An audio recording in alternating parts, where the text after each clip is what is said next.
Okay, hi everybody. Welcome to Phil and Dave's Excellent Adventures. Just Dave here. Today I'm talking about the movie Air.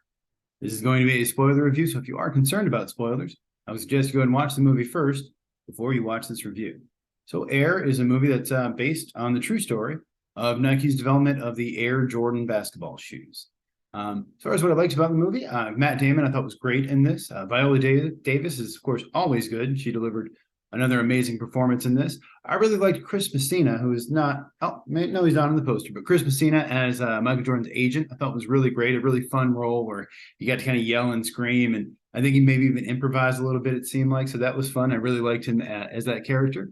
I really like Matthew Mayer as Peter Asante. I'm sorry, as Peter. And it's weird. I feel like I've seen him in a lot of stuff lately. I just started watching Our Flag Means Death. He's in that. He was in Funny Pages, and everything I see him, and I always like him. So yeah, I'm glad to see more of him. And I really liked a guy named Asante Deshawn as the 7-Eleven clerk. I hadn't seen him in anything before, but just he's in it just twice, kind of short scenes. But when I first saw him, I'm like, I like this guy. He's got a kind of natural way of acting that I thought was better than honestly some of the other people in the movie.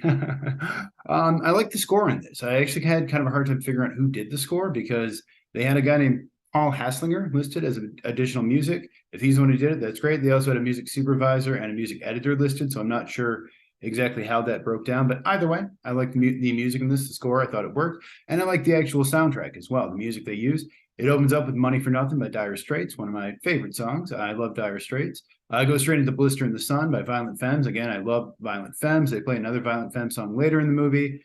"Tempted" by Squeeze, "In a Big Country" by Big Country. All great songs that I really like, and I like 80s music, so it was great to hear. I really like the comedy in this. There's several times I found myself laughing out loud. One was the whole speech he had with the agent over herpes, and he was saying about like, you seem like you know a lot about herpes, and he's like, yeah, because I have sex and you don't. It was great. It was really funny.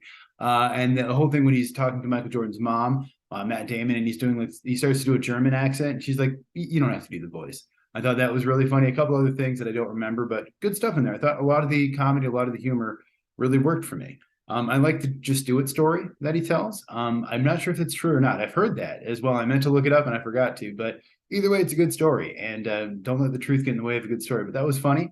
I assume it is partially true. I honestly don't know. I should have looked it up.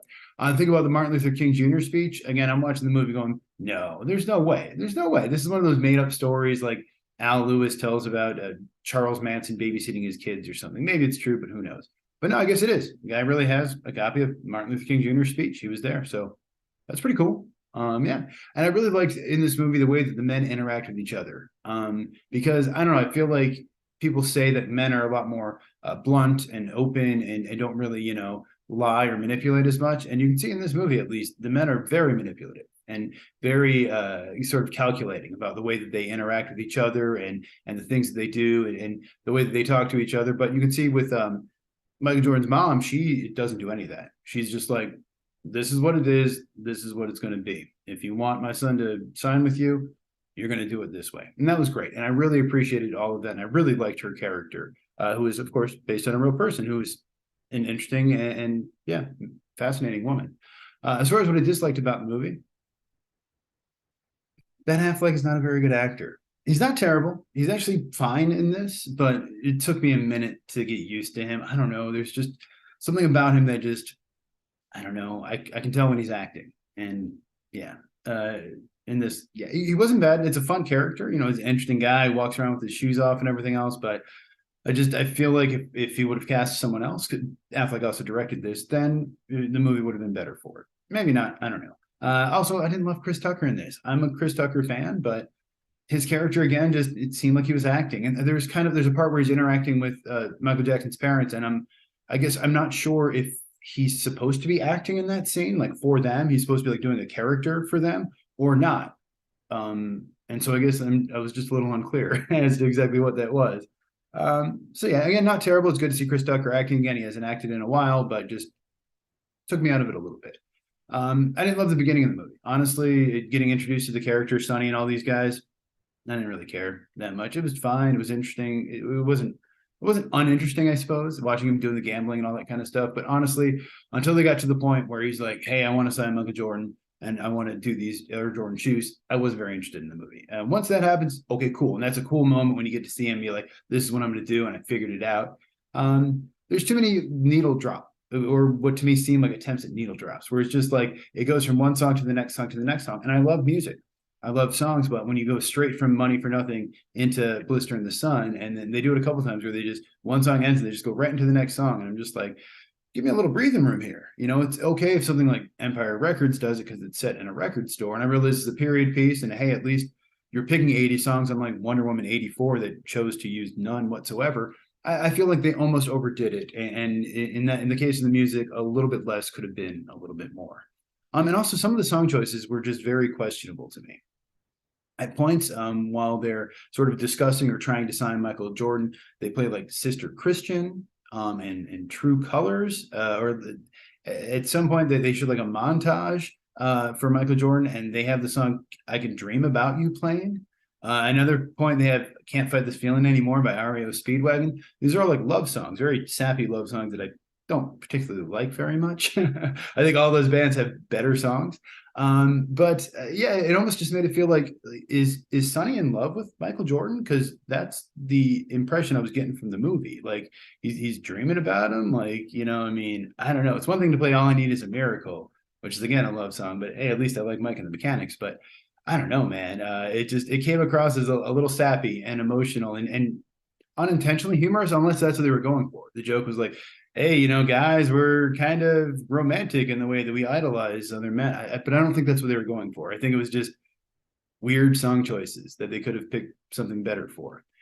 There's at least a couple Matt Damon speeches that he gives that are pretty good speeches. And like, again, the music is effective. It's building up and it's swelling. And he's like, we're going to do this. You know, your son is going to be the best player ever. No one's going to remember any of us in this room, but they're going to remember him forever. And it's a great speech, but it goes on a little too long. There's like two of them that he does where both of them, I'm like, man, this is good. Yeah, I'm getting into it. And then it's just like, okay, you're still going? I mean, you already had me. You didn't need to keep going at this point. Like it just, because then I just started getting distracted, just like looking at him going like, so is that a fat suit or what? What's going on? You know, like looking at the lighting, critiquing other things. So I just feel like if some of that would have been a little more brief, if they would have cut him down a little bit more and really just cut to the point, it would have been more effective for me. Also, Viola Davis, like I said, is great in this, but not in it that much. The movie really focuses on Matt Damon, Sonny, and the rest of the characters at Nike, which is fine, and I understand that. But I would have liked to see more Viola Davis personally. If I got this script and I said, this is a good story, let's make it all about Michael Jordan's mom, though, because she's the most interesting character in the movie. And you've got Viola Davis, Oscar winner Viola Davis playing her. Why not play to your strengths? You know, also not enough Michael Jordan. I know I realized it's hard to find someone to match the charisma and the attitude of Michael Jordan, but they did it with Jim Morrison. They did it with Elvis. They've done it with other people throughout the years. So like, why not? And I guess I realized as soon as they showed him, they were kind of avoiding his face. I'm like, oh, they're not going to show his face. I get it. It's fine. But there's a point at the end where he's talking to Viola Davis and she goes, okay, I think it's finally time for you to talk to my son. I'm like, oh, cool. Maybe they are actually going to show him. They're going to give this kid some dialogue. Let him really, you know, nope. No, not really.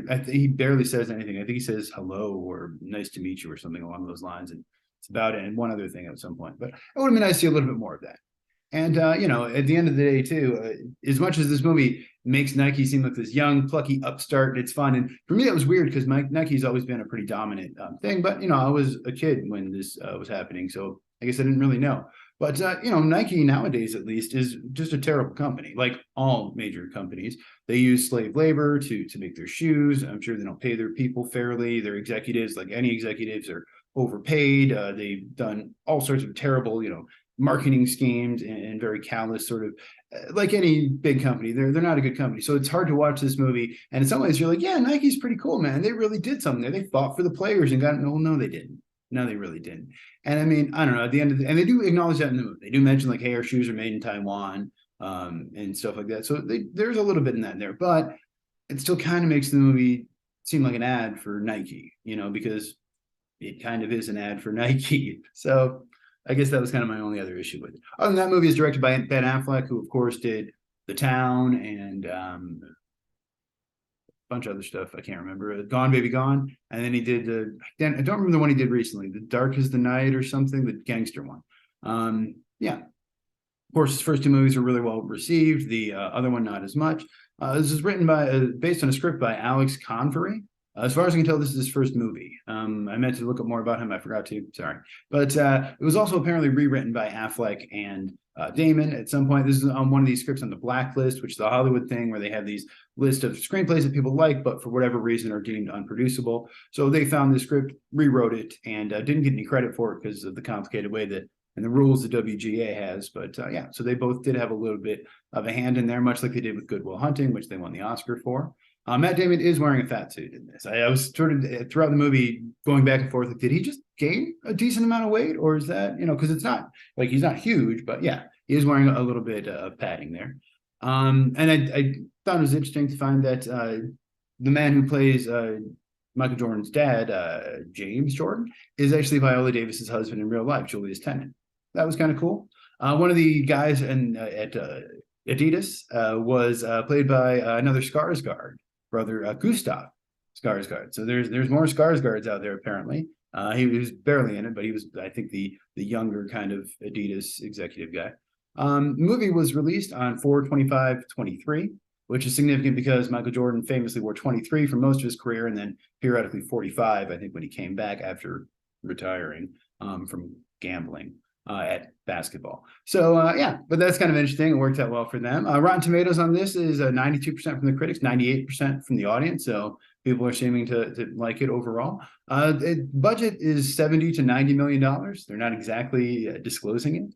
It's made about $30 million worldwide so far. It was produced by Amazon. It was initially intended to be a streaming thing, but once they saw the movie, they saw how good it was, and they said, put out in theaters, trying to make some money out of it. So I'm kind of surprised it wasn't kind of an Oscar push because it's got that stacked kind of Oscar cast, but I don't know. We'll see. So as far as my score on this movie, though, I think I'm going to give it a 7 out of 10. I think it was a good movie, almost a really good movie, but not quite. Mostly by the bad direction, the bad acting by Affleck, and the odd musical choices. I think if they would have done that differently, the movie easily could have been 8 or maybe a 9 out of 10. But if you saw the movie, let me know what you thought of it down in the comments below. Thank you so much for watching. Hope you have a great night.